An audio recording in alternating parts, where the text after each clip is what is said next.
Welcome to the Play Podcast with me, Douglas Schatz.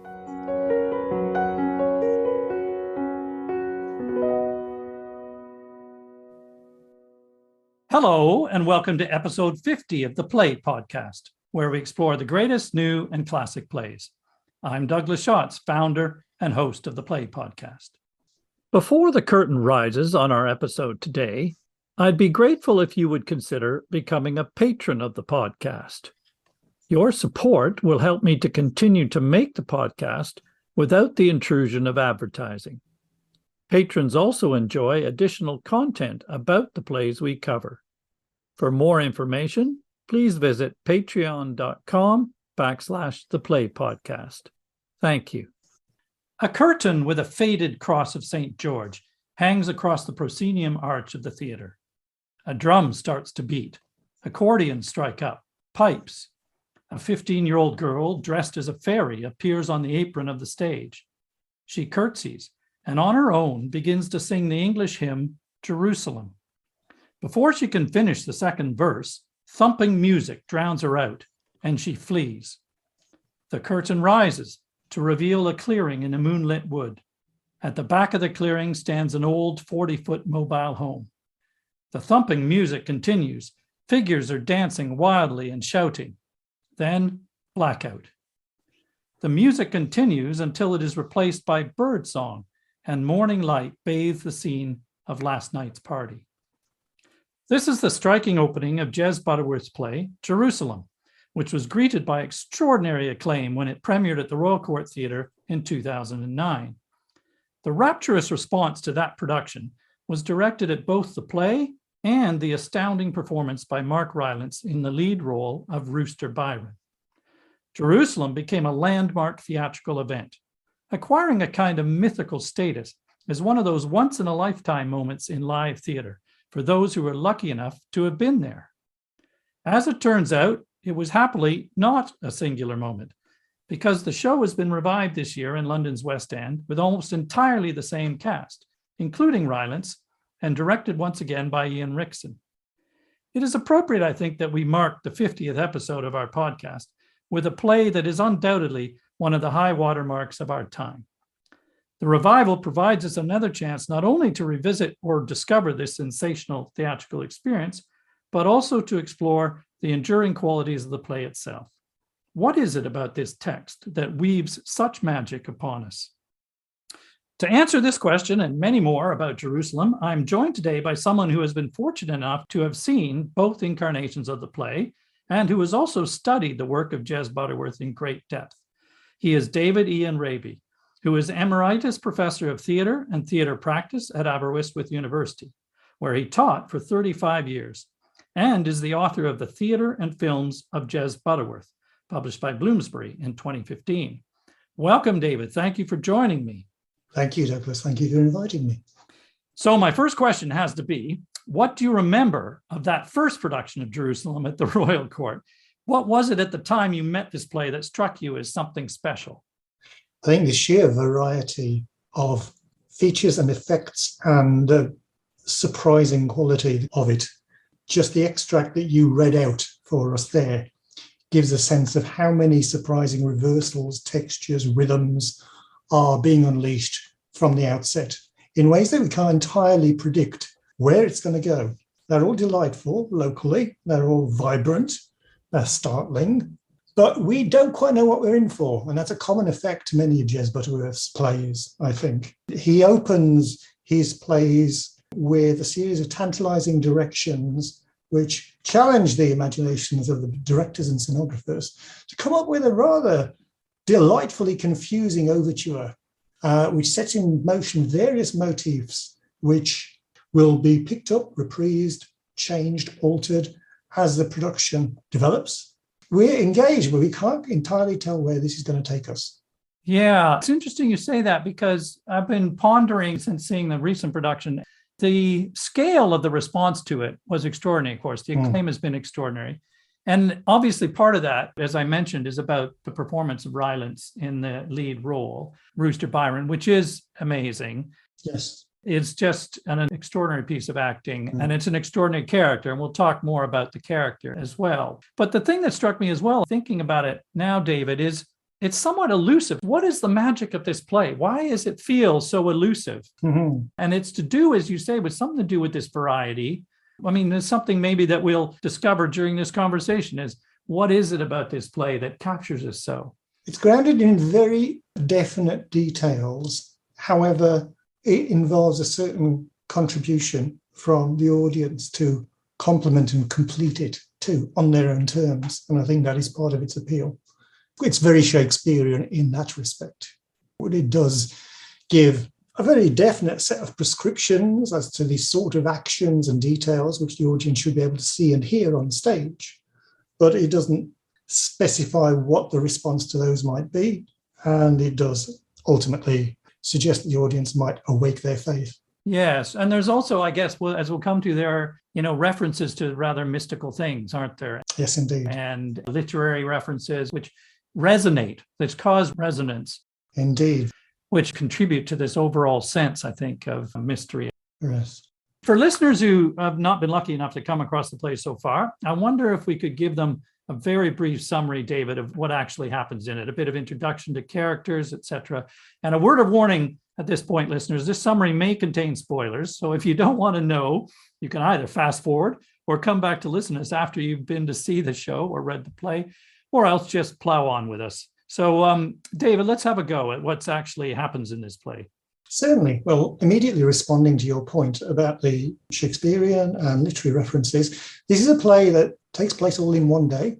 It's St. George's Day. It observes the unities of time, place, and action. It happens in real time. It's on the 23rd of April, St. George's Day, as I say, also Shakespeare's birthday. Also, it's considered Shakespeare's Day of Death as well. It's also the day of the Flintock Fair, a fair which is being held in the village of Flintock, a fair which has degenerated somewhat in terms of its former glories.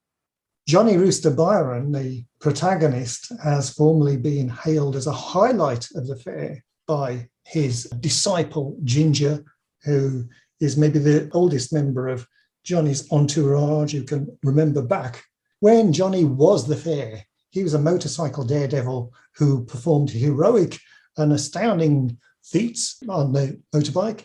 And at one point, Ginger recalls, even apparently died and resurrected himself in truly mythic form. Now, however, the fair is a tame beast. The stores are meagre. The floats are based on limp parodies of film and television events and characters. The stores invite people to guess the weight of the poorly hamster. That's about the limit of the excitement and danger that it can offer. Yeah. Also, in terms of the Shakespearean setting or motifs, it's set on the edge of a forest. And the forest here might recall Midsummer Night's Dream, As You Like It, places where the characters escape for release. Mm-hmm. There's also an additional mischievous suggestion by calling two of Rooster's entourage P and Tanya. There's a little reference there to Peas Blossom and Titania, which the audience can pick up on if they wish. But as you say, Phaedra is the initial, if enigmatic, theme. She appears, she sings a song, William Blake's Jerusalem, but we don't initially know how she will relate to the action, where or how she will fit in. And that is something of a quest that we go on, but we do struggle to make sense of her precise import in the play. Yeah. So, I mean, it's lovely what you're saying about the fair. It's almost a parody of the classic English town fair, isn't it? They refer to Morris dancing and tombola and bumper cars and a Spitfire flyover, but also in a sort of sad way as well. They celebrate it, but it's also, they say several times, I think, that it's actually pretty shit, to quote them. Yeah. Which we can just see.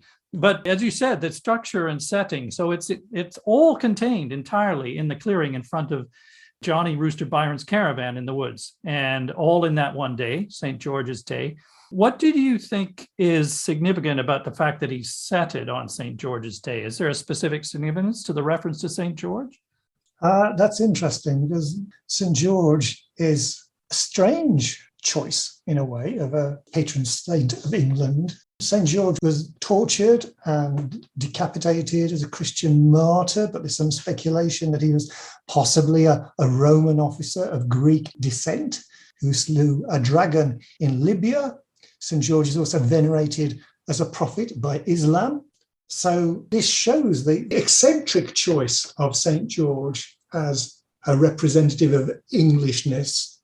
There's also a suggestion, there are references in the play to George and the dragon. And the idea of the dragon is also important. The idea of George being someone who comes along and saves a community from what is besieging it. Yes. And there is some speculation at various stages of the play from various perspectives. Is Johnny Rooster Byron a saviour? Is he heroic? Or is he a dragon? Is he a menace? Yes, because he's, in terms of being a menace, he's an anarchic anti-hero who's a thorn in the side of the established authorities and many of the local residents in this fictional West Country town of Flintock. The play opens with two representatives from the local authority calling on his trailer in the morning because they are issuing a final eviction notice, and he will be forcefully removed from the place he's lived for 27 years by 9 a.m. the next morning. He camps there and attracts a retinue of the local youth who come to him for drugs and drink and escape from their constrictive lives in the way successive generations of young people do. Yes. But he represents a very practical challenge to the town. There's a new housing estate within sight and earshot. And of course, the residents of that housing estate have got up a petition to get rid of him. So yes, he is a nuisance. But on the other hand, as we'll discover as we talk through this, it may be that he represents something else in terms of values, at least, that may save this society from what might not be the obvious threat. But it's interesting about St. George, as you say, unlikely, but it is very much a symbol of England, as is, I was wondering about the title, Jerusalem, of course. Yes. Jerusalem, the hymn will be sung in churches on St. George's Day, so another nod to Englishness. And as you mentioned, the words of Jerusalem were written by William Blake and set to music by Hubert Parry and Edward Elgar, so hugely familiar. But what do you think the myth of Jerusalem or the poem has to say in the play? Why is he using this association and calling the play that? Well, I think that there is a sense of what Jerusalem does towards the end. It says, I will not cease. I will send arrows of desire to repel and crusade against the forces that would make our place worse than it might be. I will insist on trying to make it better. There's a determination about it. And again, it's a statement of faith, which clads itself in a heroic imagery, as we'll see Johnny Rooster Byron does at various stages. So a suggestion of the poem, isn't it, is that a new Jerusalem will be created in England based on a myth that Jesus might once have visited England. And of course, Blake sets the possibility of a new Jerusalem against the dark satanic mills, Yes. To quote from the poem. And it's some sort of exhortation to the English, as you say, not to give up, to create an ideal society in England's green and pleasant land. Yeah, like the play in general, I think it's an invitation to the audience to say, what form of the future do you actually want to be true? How exactly do you want the past to inform the future? And I think it's a play like the poem itself, which asks what should be represented, what should be discarded, what should be forgotten in order to make something new, something more fully and deeply inclusive as a vision for what the country might be. So what is it you think he's championing as a definition of England or Englishness? There's so many references to the mythical past, Yes, to King Arthur and Woden and Shakespeare we've talked about. And all of these traditions and mythical past, there's some sense that something's lost by our not knowing about these, not recognizing, not believing in them. And yet, how can that be rationally any value in that? What is it? What is he saying about that? Well, perhaps if we look at the different forms of appeal and the contradictions that are embodied by Johnny Rooster Byron himself. Yeah. On the one hand, this is, as you say, an anti-heroic figure or even a disreputable figure. Counting against him, there's the idea that he's a drug dealer to younger people. He's regularly a disappointment to his own son as a locally stigmatized folk devil of reckless irresponsibility. On the other hand, he, as you say, gathers a retinue of young people around him. And there are times when he speaks in mock heroic, rebellious terms to them. That's when they plan the torture of Wesley the publican and mounting a raid on the local Rotary Club and things like that. Yeah. But there is even a consciously knowing quality, I think, about those vaunts. More importantly, I think that what he does represent in the play is a sense of joyful mystery and temptation and play and surprise and raw vitality.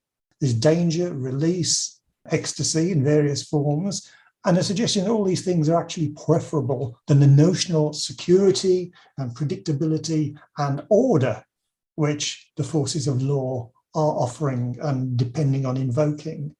There is a suggestion in the play that for all of the wildness of what they do around Rooster, the kids might nevertheless, in some instances, be safer and more joyous within his reservation, his enclave of hedonism, their little place of sex and drugs and rock and roll, which are, after all, what their own parents are likely to have enjoyed. Yes. Themselves at that age, perhaps in different terms, but it's a very hypocritical parent who can never admit the lure or even enjoyment of those things. Quite right. And there is a sense, nevertheless, that the kids are safer in this experimental place, or at least some of them are, than they would be at home or at a bus stop or being exploited down at the local pub that is run by Wesley, who's another important character in the play. He runs a play called The Coopers, and even he admits how that and various theme occasions of his pub have turned into rather cynical exercises in profiteering. Many of these young people probably couldn't go and afford to spend the night in Wesley's pub. Rooster gives them a gathering space, which is more local and is free. And yes, there is some profiting that occurs. But I think this is where Johnny Rooster Byron's self-reinvented anarchy shows up an important fault line in the play and in the country between the different invocations of national and patriotic imagery of England, which is deployed by different characters, different forces at different times. Because Johnny knows better the past and the present of the community and its inhabitants, he can point out when appeals to so-called national values and order and security are actually masking systematically dispossessive practices, things that would actually conserve nothing.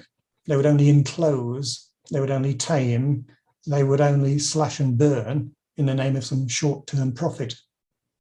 Yeah, there's definitely this conflict between the order of society, the peace of the established society is represented perhaps by the local housing estate, relatively new housing estate, and by this kind of anarchic behavior of Rooster Byron. I mean, with the kids that come and drink with him, but also he gets into fights in the local pub. And, you know, he's just one of those characters that's larger than life, but very antisocial. And yet, there's also a sense, isn't there, that, as you said, certainly he aligns himself with some larger, deeper, timeless forces or figures, these mythical figures, for example, the energy of that. Yes. And his association with nature. So there's clearly the fact that he lives in the woods. He represents the natural world versus that that's built up. Of course, the housing estate is built on the land, and I think there's a threat that the wood he lives in will be taken over and covered in more housing. But it's, I suppose, the uneasy existence of both of these things in the English culture and our society and our history of our inclination towards peace, but still having some kind of instinctive sympathy for these traditional energies as well. And for the fact that Byron might represent the individual who's calling out the establishment, resisting something larger and hierarchical that's, as you say, going to dispossess those who are disadvantaged. And in fact, maybe he represents the disenfranchised, of whom there are a great many in any period, and we certainly recognize that. So he's dangerous to the status quo in that sense, isn't he? He is indeed. In terms of mythic antecedents, you can see how even self-consciously Johnny is aligning himself with Robin Hood or the Green Man. Again, the folk heroes who can flip into being folk devils. They're characters who can be scapegoated, they can be vilified, they can be used to mark a boundary, they can be pushed out to mark a boundary. And he partakes of both of those roles and functions in the play. Yes, I think there's also a theme, isn't there, of the local and the global, that we talked about the small scale Flintock Fair and what that represents. This is very much a small rural community. And there are signs, though, that intrusions of a larger world through the play that aren't necessarily entirely positive. I mean, the housing estate could be just a series of homogeneous boxed houses, for example. And as you mentioned, Wesley and his pub, it's actually owned by a national chain. And there's some marketing person coming in there insisting on certain behaviors and marketing initiatives, like he has to do some Morris dancing that day and things. And there's some sense that that isn't necessarily as attractive as independent businesses. I mean, this is a theme that we live with today, isn't it? Local versus global. Sure, I think as well, it's a further development of a theme that I see a lot in David Rudkin's work, another splendid dramatic poet of the rural, who is often dramatizing the tensions between the impulse to be part of a community, part of a society, part of a tribe on the one hand, and on the other hand, to individuate from that, to establish one's individual difference. And that tension is very much here and in Butterworth's other work as well, I think. And also even about being settled. Interestingly, Rooster's caravan doesn't move at all, and people call him a gypsy. Yeah. He's in a sense representing that right to roam, or as a traveler to live wherever. Absolutely. As opposed to private property and the exclusions of private property. And yet we all want our peaceful home. I don't know how you reconcile those things exactly. And if he were your neighbor, he'd be a nightmare, wouldn't he? Yes, he would. I mean, my question, David, was, given that through the play, he represents a challenge, and he does all sorts of unattractive things you could say about him. I mean, he is a drug dealer, a fighter, a drinker. Yeah. Some of his activity is pretty sordid and embarrassing. Yes. And yet, do we not ultimately have sympathy with him? How is it that Butterworth has created this character that we actually sympathize with, given that if we were living on that housing estate, as we've just said, we would not be sympathetic to him?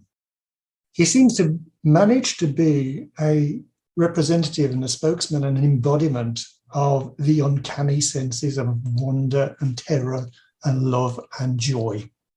You're right to say that the caravan doesn't move. The threat is that it will be moved at the end of the play by forcible eviction, when Johnny may be encircled by police with riot shields. And he's standing up against dominant impulses to profiteering at the expense of others. Profiteering which has no respect for humanity or landscape or difference or variety. He says at one point, how many houses are you building? Who gets the contract? Who gets the kickbacks? You're right, kids come here, half of them are safer here than they are at home. You've got nowhere else to go? Come on over. The door's open. You don't like it? Stay away. What the fuck do you think an English forest is for? Yeah. And that line about an English forest, when I saw that in 2010, that was a bit more of a heroic vaunt. It was more defiant. When I saw Rylance perform that last month, it was more pained. It was more deeply angry at the way that the young people are only being seen as resources to be exploited by the older people around them. And I thought that was one of various ways in which the play is actually sharpened in its impact. Also, the programme in the current production, to follow up on something else you were saying, makes some important links about how, since the play was originally performed, the police crime sentencing and courts bill has come into effect, usually abbreviated to the police bill. Now, that does not even give nomadic people such as Johnny Rooster Byron, or people with no settled abode or profession, any warning or right to appeal before they're liable for forcible eviction, arrest, confiscation, having their children taken into custody. And all that can be carried out on day one. We see Johnny Rooster Byron being issued with a warrant, and he's given warning. Now, under the terms of the police bill, trespass and roadside stopping become a criminal act rather than a civil matter. And measures can be enforced immediately by the police under this bill. You could say that nomadic peoples constitute an older tradition than this law. Yes, and it also, I think in the same note, it talks about the police bill in terms of a constraint on any kind of protest. Yes. Which, of course, in a sense, Rooster represents protest of some kind. Indeed. And it's interesting about the sympathy for him, though, as well, is that we do see a complex character here, don't we? We see someone who is intelligent, is self-aware in some ways, is certainly perceptive about others, but he's also self-destructive, clearly. Yes. But I thought there were a couple of threads in the play, David, that might generate some sympathy for him in terms of his character. One is the storyline you mentioned at the beginning of Phaedra. Yes. And what happens to her. And she is, in structural terms, is beautifully done. She is just this fine thread that runs through the play. And initially, as you said, we don't know whether she's actually in the play, but she is. She's a character in the play because she has actually run away from home. Her mother hasn't seen her in several days, and her stepfather comes looking for her. And when she's in this costume of the fairy or princess, she was crowned the May Queen a year ago at the fair, and today she's to pass on that crown. But she's run away, and they're out looking for her. And we discover only, I think it's the end of Act 2, isn't it, that in fact she's been hiding in Rooster's caravan. That's right. She emerges at the end of Act 2. In the current production, there's a new, very short line that she calls out Johnny. And this is a strong suggestion that she's heard the previous exchange between Johnny Rooster Byron and her stepfather, Troy. Her stepfather, Troy, Johnny has intimated, is someone who has possibly violent, incestuous feelings towards her. Yes. And this adds a sense of motivation for why Phaedra may have gone missing very pointedly on the eve of her handing over the crown of the May Queen. And there's a sense of what she might be escaping from. And whilst it's important not to over-glamorize Rooster's reservation, there is a sense that it may be safer for her than her home with Troy. Yes, I think there's no question that at this point you start to realize that actually Rooster may be protecting her. He may be sheltering her. Yes. Troy, the stepfather, comes looking for her. He says he hasn't seen her. And then, of course, she appears. So we know now that he has been looking after her. But the play is even more complex than that, because there's questions about whether Rooster's attitude to these young girls who come and hang out with him is reputable either. I mean, we don't know. And in fact, after Troy's left and she comes out, there's this scene which is somewhat uncomfortable and fascinating in that regard, in that she understands that she has some sexual attraction. Yes, she's conscious of her allure for Johnny. She has that line where she says, I seen you looking at me. You like me just fine. That's right.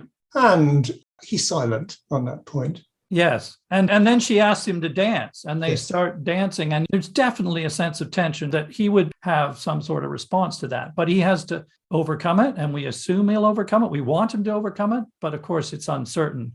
And that just at that moment, Troy and his brothers arrive and see them together. And of course that precipitates Johnny being beat up badly by Troy's brothers. If I may be precisely analytical of the nuances of the 2010 production and the 2022 production Yeah.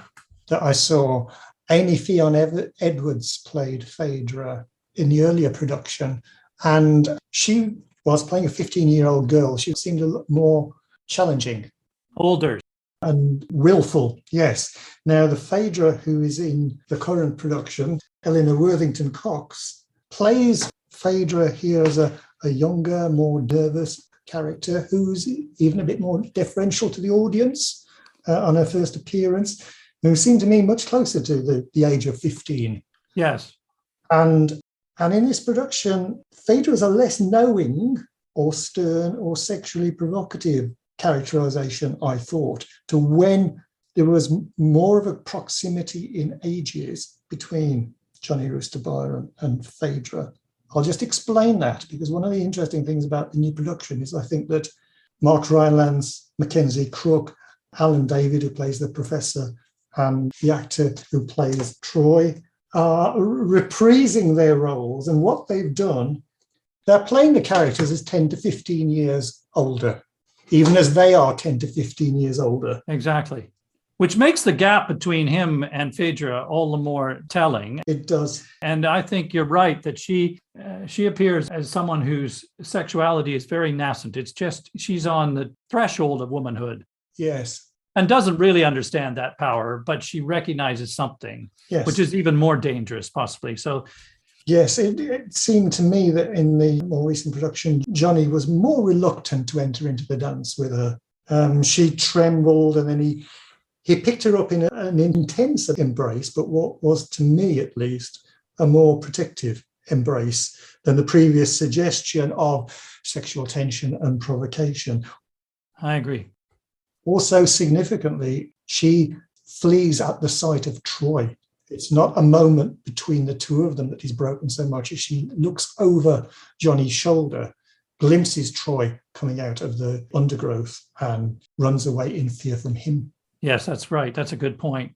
I think one of the other things that informs our view of Rooster as a character is his relationship with his ex-partner, Dawn, and their son, who I believe is 6. And so he's estranged from his partner, and he's supposed to be taking his son to the fair that day. And Dawn arrives with his son, Marquis, but he reneges on the arrangement, which I think we gather is not unusual. And, one can grant that he's not probably been the most reliable of partners, and Dawn obviously got frustrated. But what's interesting, isn't it, is that there's still the residue of affection and attraction, certainly between Dawn and Rooster, which he plays on and she responds to. And you can see, even though she's moved on, she has a new partner and does resist him. But there's something quite poignant about that relationship that gives us another angle on Rooster, isn't there? Yes, there is. He does try to be affectionate towards her and tries to invite her back seductively, or in a spirit of either companionship or seduction, one can't quite tell, to stay on, come back for a drink. He puts out a line of coke that she partakes.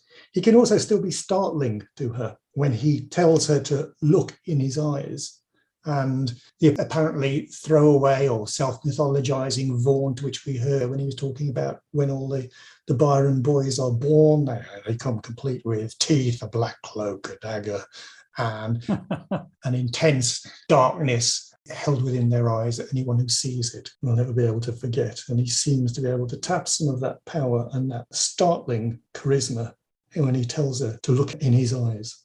It assures her that everything will be all right, and she just trembles at what she sees. The audience can't see this. Rooster is looking upstage at this point. We can only see the effect that this has on Dawn. Yeah, it's a spine-tingling moment, actually. It's beautifully done. And it gives this sense that there's something more to Rooster, because she reacts in a way like there's some presence deep inside him that she's seen. Again, there is a suggestion that he is a connection to the uncanny, or he can channel the uncanny. Definitely, which gives us some doubt as we head towards the end of the play and what his predicament is and what power he may or may not have. And also in terms of his relationship with his son, it's rather touching too. He attempts to make some connection with him. And it's clear that he feels the loss of both Dawn and his son as they've moved on, and he's been at fault himself, and I guess also understands that.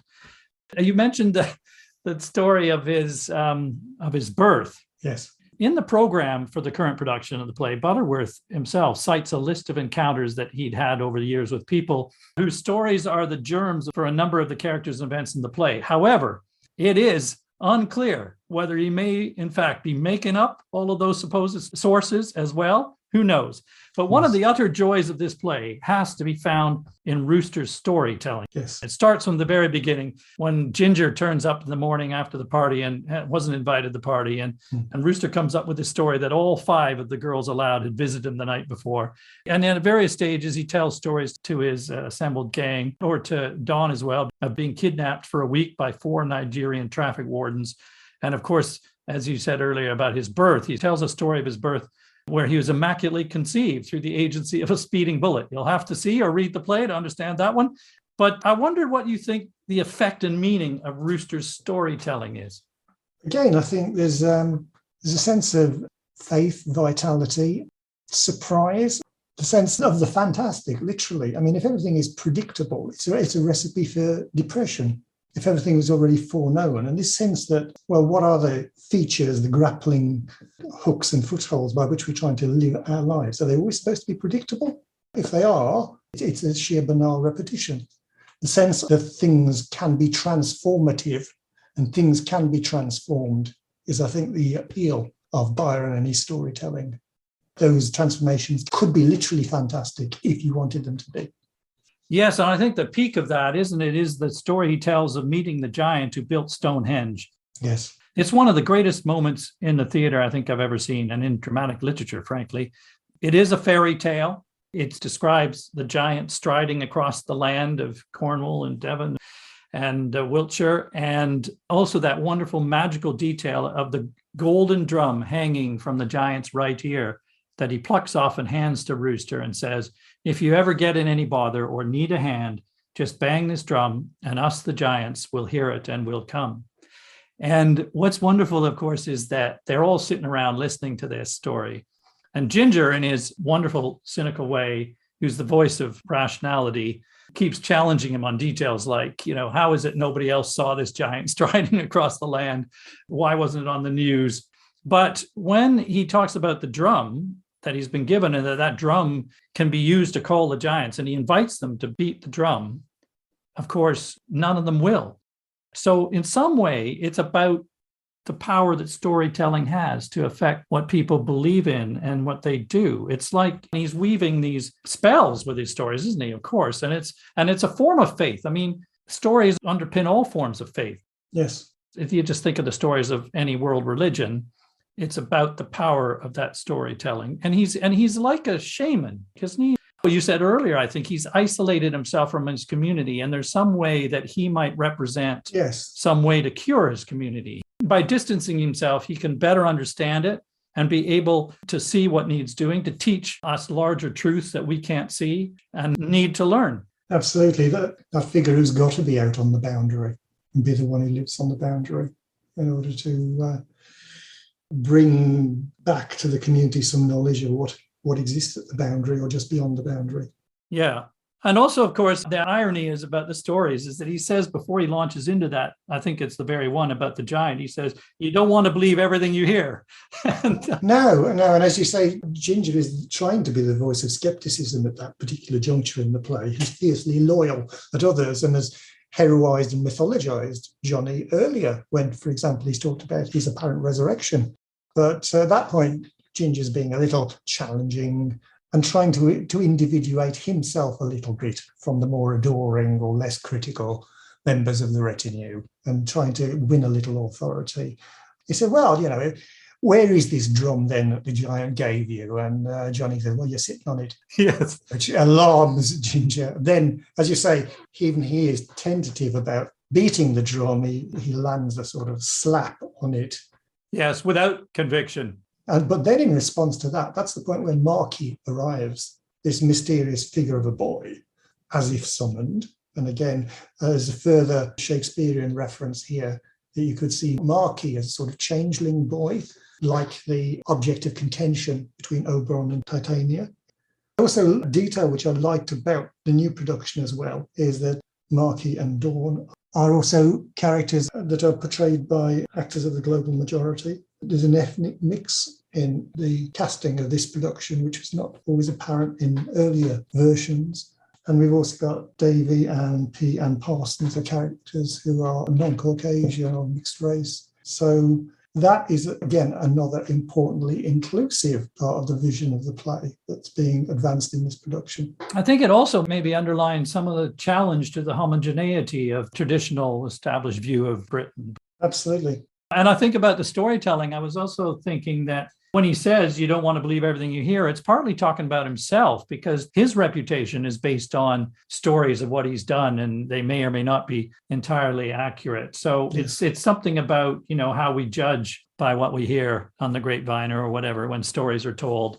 Again, we have to ultimately choose what we're going to hang on to and what we're going to develop or what we're going to discard and forget. Exactly. I wanted to ask you about the theme about growing up. Yes. And how this might or might not happen. And, part of that growing up might include leaving home. Yes. venturing out into other parts of the world from, say, a small town in the west of England. As Lee has to try and do. Yes. So the young man Lee, for example, is taking the leap of a one-way ticket to Australia, which takes nerve on his part to launch himself out of the comfort zone. And he even talks about clearing out his childhood room. So he's literally moving on and growing up in that sense. And that's contrasted by Davy, who very humorously has never seen the point of other countries and won't cross the county boundary. But more importantly, I think by Rooster as well, who's not moved, as we said earlier, the caravan hasn't moved, despite living in a mobile home, so-called. And isn't there definitely a suggestion that Rooster has refused to grow up? Yes. Peter Pan with his lost boys. Yes, I think you called him a middle-aged Peter Pan in your book, did you not? I may have done, yes. I think as well, again, with the increasing age gap between the older and younger members of the retinue, that's particularly poignant with Ginger, who seems even more of a lost boy. Yes, that's true. Than formerly, because the age gap between himself and the teenagers, many of whom are in their mid-teens, has manifestly widened. There is a sadness to this, isn't it? Yes. I mean, Dawn certainly says the world has turned and it moves on and you don't. You're still here. You're like a stopped fucking clock. And there's a sense that generations of this youth will go through his clearing and party with him, and he doesn't move on. And they grow up and move out. And in fact, also Dawn suggests you think they give a fuck about you, but they don't. Yeah. And there's this terrible moment, isn't there? The shocking moment when it's Troy who tells the story of Rooster had passed out on one of his debauches to the extent that Troy's brothers ended up pissing all over him. And Davy, in theory, one of the retinue of Rooster's friends, filmed this on his mobile phone and then sent it around. It's a moment of Judas-like betrayal, isn't it? And also we find out that even that Lee says it's not funny. And Davy said, well, you laughed at it. He said, well, it's not funny now. Yes, exactly. It's painful and humiliating reminder, isn't it, of that perspective that these people will move on and how degrading it can be for him. So you see Rooster in for all his faults, I guess, don't you? You do. And I think that this is a point that was missed by some of the critical reservations about the play and its revival. I think perhaps given populist nationalism after Brexit, there was some concern that the play might seem to be a homogeneously vaunting heroic sentimentalisation of certain facets of England, or might lend itself to that. I don't think that's the case at all. I think, again, for some of the reasons I've identified, in Rylance's hands in this production, as I've said, Byron seems older than the 50 that's mentioned in the original script. He's a less performatively superheroic, vaunting, defiant figure, although there are still moments of defiance and determination, certainly. But he's less muscular, he's less heroically proud. This version of Byron is more fragile and besieged, cunningly aware. It's like he knows his adversaries and he knows his own failings. There's a persistent rubbing of a stiff leg. There was always one leg that was outturned, giving him a peculiar gait. But now the other leg has a tremor in it. So again, there's a sense of a wounded old beast who's nevertheless determined to face down his enemies, even as he knows he's being cornered and besieged by them. And I think that gives a poignance to not only the betrayal and the characterization, but the play as a whole. That's fascinating. I think that's absolutely right. There's a certain vulnerability. It's like an old stag who, knows that the younger one somewhere is going to win. And here, forces en masse are aligned against him. And we'll come to the ending and what that represents in a minute. Before we get there, there's this moment where he and the professor, we haven't talked about the professor, but the professor is a widower who's, I think, in the throes of some form of dementia, but still betrays some fantastic cultural understanding and literary background, and speaks really poetically, particularly about nature and the woods they live in. There's a beautiful lyrical speeches about the beauty of the woods. And then Rooster also is asked about what he's seen in this wood. And he has this wonderful speech about the extraordinary phenomena of nature, but also, ghosts and possibly elves and fairies, but also ordinary people who've just visited the wood for all manner of reasons. And somehow he brings together in that speech the human and the supernatural, that, as you said earlier, what is the point of the forest? Well, there is some point, isn't there, from both those perspectives? Yes, it's not just a resource to be slashed and burned, as I said earlier. It's not just something to be exploited for economic profit or sold off. The professor, as you say, is a splendid note in the play. He's a sort of benignly meandering figure throughout the scenes, who is, as you say, sensitive and erudite and poetic, somewhat lost like everyone else in the play. Yes. But received benignly by Rooster and his entourage, and gently mocked, but only gently. And that's, again, I think, a significant difference to the sort of scorn to which Rooster is occasionally subjected, both by Davy and by Troy. Yes, he's a mysterious figure. You don't know where he's come from when he wanders in, do you? No. And yet at some point, I think he might even refer to having a gardener. And so you're thinking, well, yes, he does. He actually lives in some comfort somewhere, probably. Yes. But he enjoys the woods and visiting. Yes, he's full of wonder and joy at the natural surroundings and expresses that very passionately. And that's, again, an importantly different voice and note, which can move in sympathetic harmony at certain points, at least with others in the play. Yes. So as we head towards this final battle that Rooster is girding himself for and knows is coming, the plot is explicit. The representatives from the local authority come back just to give him one more chance to vacate voluntarily, which he refuses to do. And we know also from Wesley that the local police are assembling en masse to arrive the next morning. Yeah, truncheons and riot shields and dogs and everything. He's well outnumbered. And at this point, his son, Marky, reappears on his own. And Byron gives what I guess amounts to a very brief sermon on life, or the lessons or ethos he wishes to pass on to his son. What did you make of what his counsel is to his son? I think it's splendid. Yeah. I think it's well mindful of the limitations of mortality, which face us all, and a joyous insistence on seizing the day while you can. Yes. He's prefaced that by, again, a rather fantastic account of the importance of his own blood to Marky, which Marky also carries. And there's a particular poignance in the current production where Rooster takes some blood from what seems a damaged eye, a badly damaged eye, which he's somewhat masking, and smears Marky's cheek with it when he says, "You'll be fine." And there's that almost sense of blooding, of passing on a ritualized war paint to this young mixed-race child that was very vibrant and powerful, I thought. So the reference to the blood is actually physicalized and made manifest and passed on at that moment. He tells him that he's special, isn't he? He's from an ancestral line of special people, the Byrons, and that's literally the bloodline, as you've just described.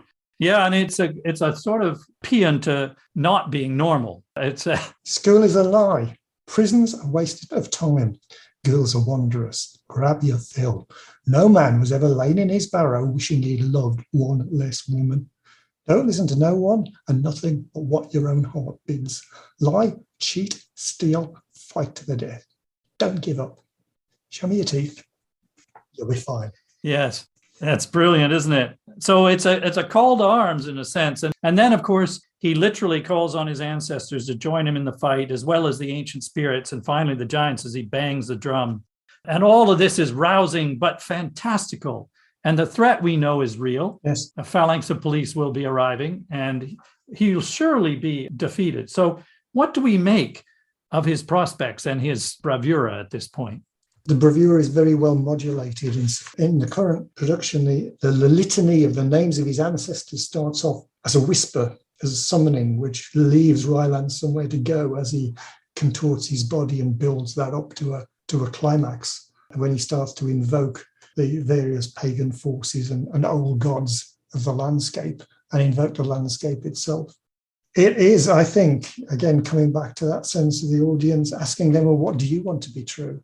Yes, because I read somewhere someone suggesting that he's looking out at the audience, asking them. I mean, is he looking at the advancing army against them, or is he asking us? All those things are possible.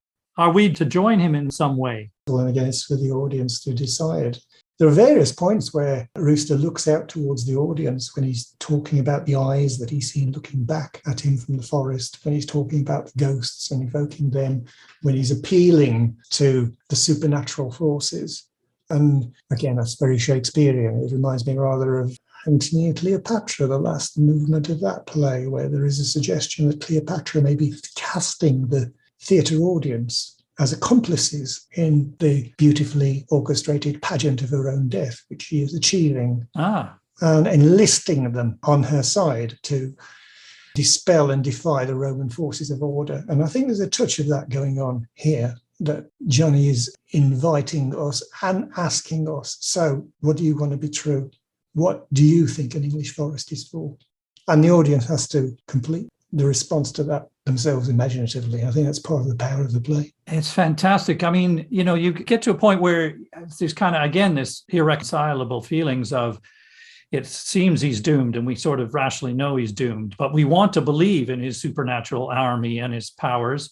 But he's also, as you say, he's asked something of us. I mean, possibly even just to let our imaginations be free in the way that he has, and to allow the power of stories to affect us and embrace other possibilities and hope, of course. And to see some parallels in the world outside politically in terms of the systematic dispossession and exploitation that we're seeing. Yes. Is it a political call to arms for some sort of protest of any kind or rebellion of any kind? Is that what because it feels dangerous. I think it has that facet, yes. How far that is taken can be, again, given over to the individual audience member. It is a play of revolt in the purest, most anarchic form. Yes, that's true. In the way that young people revolt, and he keeps on revolting. Never stop challenging authority and asking what are the stakes of this authority and who is it profiting? And then also in moral terms, I guess, I think we align with him, don't we, to stand up against the mass banalities of the modern conventional world. I mean, we want to absorb some of his spirit. Yes, because the alternative is depressing, because it's predictable. It's unsurprising. Even though that's dangerous and, messy and all of that as well. Yes, but at least it's alive, it's mysterious, and it's vibrant. Yeah. Which is a better exchange. And again, I guess it also comes back to faith, doesn't it, David? I mean, the banging of the drum is invoking something you believe in. It requires a leap of faith of some kind, whatever context that might be for oneself or to carry on. And a determination not to cease from mental strife until something better can be built. Which is the exhortation of Jersualem. Indeed. Well, that's a very neat note on which to come to a close. David, thank you for that. That's been fascinating. And we could talk, I think, for even longer on this, because it's such a rich and magical play, isn't it? Indeed. Before I let you go, one of the traditions of the podcast is I like to ask my guests to recommend another play that we might talk about at some point on the podcast, or even that's just a personal favorite. So, I mean, you've spent your years teaching the theater, so I'm sure this is not an easy choice, but just for one, what would you come up with?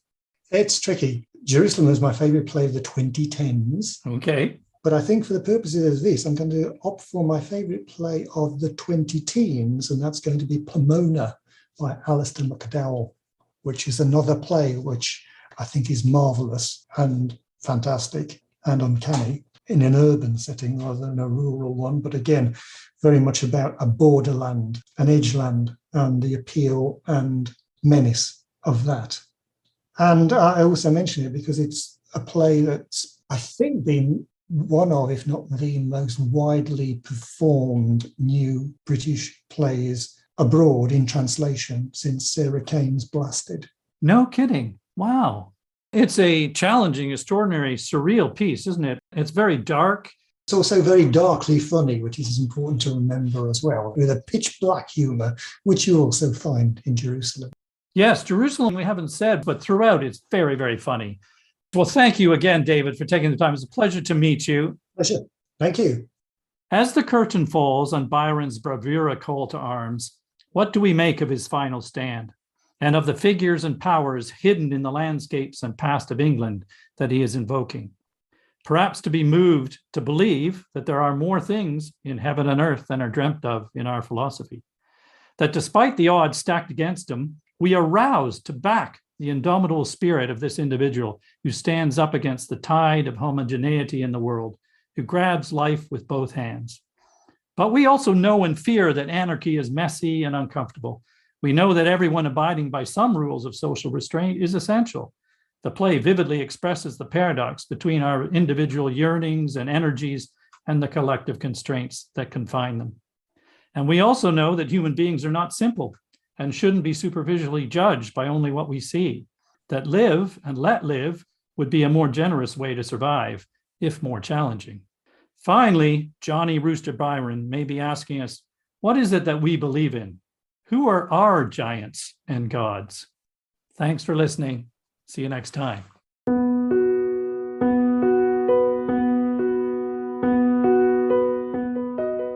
There are additional footnotes about this and every other play that we cover in the podcast available to our patrons.